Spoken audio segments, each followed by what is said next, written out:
శ్రీ మహాగణాధిపతి నమః. భారత్ మాతాకి జై. జై శ్రీరామ్. నేను మీ కంబాల శ్రీనివాసరావు, విశ్వ హిందూ ధర్మ పరిరక్షణ రామసేన అధ్యక్షుడిగా మీకు అందరికీ తెలిసిన విషయమే. ఇప్పుడు మీకు అందరికీ ఒక శుభవార్త చెప్పబోతున్నాను. నేను భారతీయ జనతా పార్టీలో సభ్యత్వం తీసుకున్నాను. ఇప్పుడు నేను తీసుకోవడమే కాకుండా నేను దాదాపుగా 100 గ్రామాల్లో నా సేవా కార్యక్రమాలు విస్తరింపజేస్తున్నాను. ఈ 100 గ్రామాలు ఈ 3 నియోజకవర్గాలు అంటే జగ్గంపేట, రాజానగరం, రంపచోడవరం నియోజకవర్గంలో జిల్లాలో ఉండే ప్రజలందరికీ నా వినతి ఏంటంటే, ఓట్ల గురించి కాదు ఇది. మనం ఏంటంటే, నరేంద్ర మోడీ గారు అన్ని మతాలని సంరక్షించుకునే ప్రధానమంత్రి. ఆయన హిందువులనే కాదు, చాలామంది భారతీయ జనతా పార్టీ అంటే అది హిందువుల పార్టీ అనుకుంటారు. తప్పది.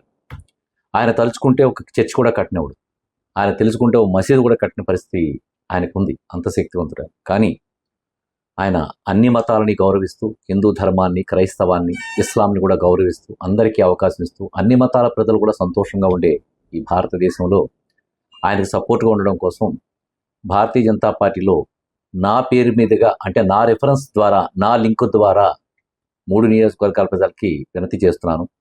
మా సభ్యులు, నా స్టాఫ్, నా అనుయాయులు, నాతో పాటు గ్రూప్లో ఉన్న వాళ్ళందరూ కూడా మీ దగ్గరికి వస్తారు.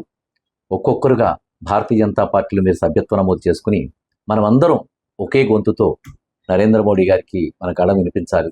అందుకోసం వచ్చి భారీ ఎత్తున నేను ఈ సభ్యత్వ నమోదుకి నేను పిలుపునిస్తున్నాను. 15వ తారీఖు లోపల చేయాలి. అందువల్ల నా వినతిని మీరు అందరూ, ఇన్నాళ్ళుగా మీకు 2 సంవత్సరాలుగా 2-3 సంవత్సరాలుగా సేవలు చేస్తున్నా మీకు. ఇప్పుడు నా వైపు నుంచి మీకు వినతి, చిన్న కార్యక్రమం. సభ్యుడు వచ్చినప్పుడు మీ పేరు, మీ ఫోన్ నెంబరు, మీ ఏజ్ ఒకసారి చెప్తే అది రికార్డ్ చేసుకుంటారు. ఓటీపీ ఒకటి వస్తుంది. ఆ ఓటీపీ తోటి మీరు సభ్యుడిగా నమోదవుతారు. చిన్న కార్యక్రమం. దీనికోసం మీరు అందరూ మీ యొక్క సహకారాన్ని అందిస్తారని కోరుకుంటూ, మీ కంబాల శ్రీనివాసరావు, విశ్వ హిందూ ధర్మ పరిరక్షణ రామసేన అధ్యక్షుడిగా